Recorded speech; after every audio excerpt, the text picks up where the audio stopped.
Shalom, salam sejahtera dalam kasih Kristus buat kita semua.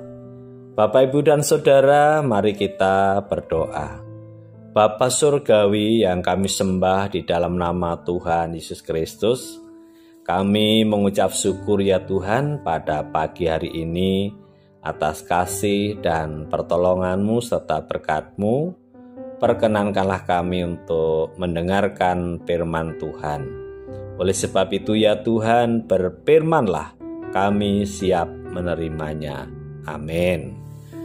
Saudara-saudara, bacaan firman Tuhan pada pagi hari ini terambil dari 1 Petrus pasal 2 ayat 18 sampai 25. Nas yang akan kita renungkan di ayat yang ke-21 yang demikian firman Tuhan.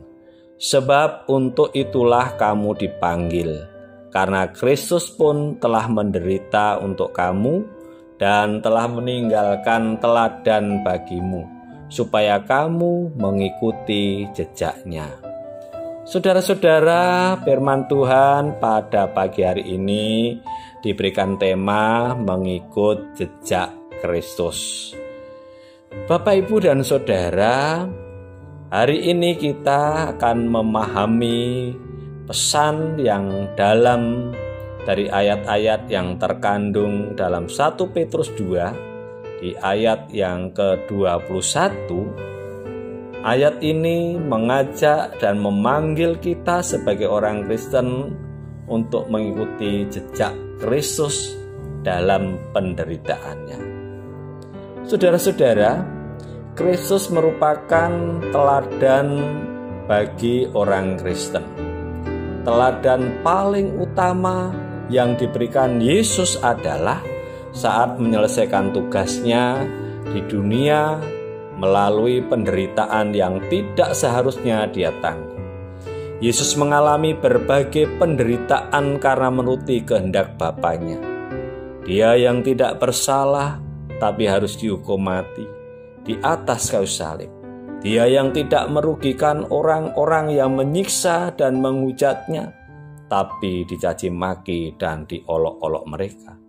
Namun satu hal yang hebat, Yesus tidak mengancam balik dan membalas orang-orang yang menyakitinya. Karena itu, Petrus memakai sosok pribadi Yesus sebagai teladan bagi kita melalui konteks hamba terhadap tuannya. Saudara-saudara, kata hamba artinya sama dengan budak. Tidak ada seorang pun di dunia ini yang mau dan bersedia menjadi seorang budak. Sekalipun perbudakan di dalam konteks ini berbeda dengan perbudakan pada umumnya, yaitu yang bisa diperlakukan semena-mena oleh tuannya. Dalam konteks perjanjian baru, perbudakan memiliki kehidupan normal, punya keluarga dan pekerjaan. Mereka mirip dengan asisten rumah tangga. Para budak tidak diperlakukan semena-mena, walau tidak menutup kemungkinan ada saja yang mendapat perlakuan buruk dan tidak adil. Saudara-saudara, sebagai hamba, orang Kristen dipanggil agar dapat mengikuti jejak Kristus. Misalnya dalam hal dunia kerja, bisa saja seseorang menanggung penderitaan yang tidak selayaknya ditanggungnya. Bila hal itu terjadi, sebagai seorang hamba, kita diminta untuk tetap tunduk. Tunduk berarti tetap bekerja dengan baik, sekalipun berada di dalam penderitaan yang bukan karena kesalahannya. Ia menganggap penderitaannya sebagai suatu kasih karunia. Seorang hamba tidak perlu membalas, tapi tetap harus penuh kasih terhadap tuannya. Pembalasan bukanlah haknya, itu adalah hak Tuhan. Tugas hamba setia bekerja dan menjalani tugasnya mengikuti jejak Kristus seturut dengan firman Tuhan.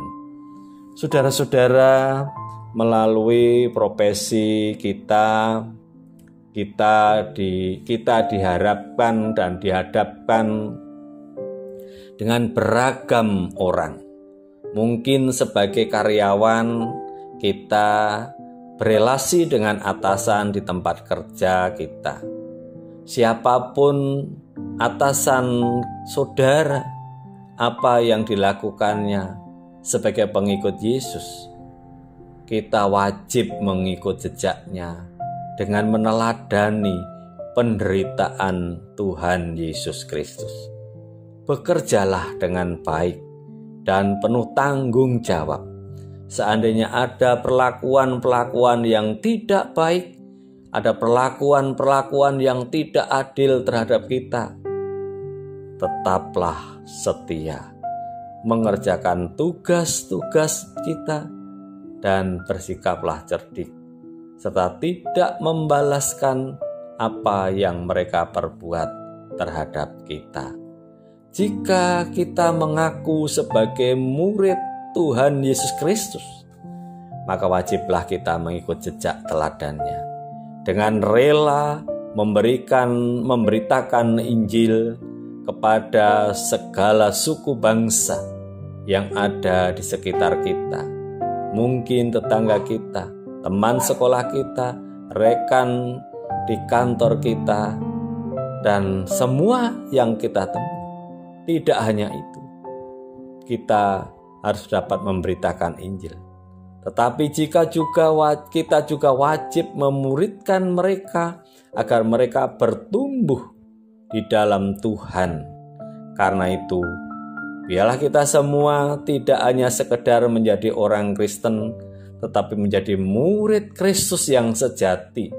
Dengan pertolongannya dan kekuatan Roh Kudus, malah kita mengikuti jejak Tuhan Yesus, sehingga akan menjadi kemuliaan bagi nama Tuhan. Tuhan memberkati kita semua. Amin. Kita berdoa. Ya Tuhan Allah kami bersyukur atas kasih dan pengorbanan-Mu yang begitu besar di dalam kehidupan kami.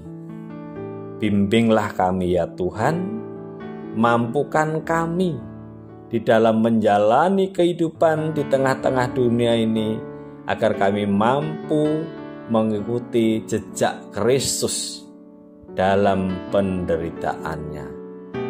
Kiranya Bapa senantiasa memberkati kami.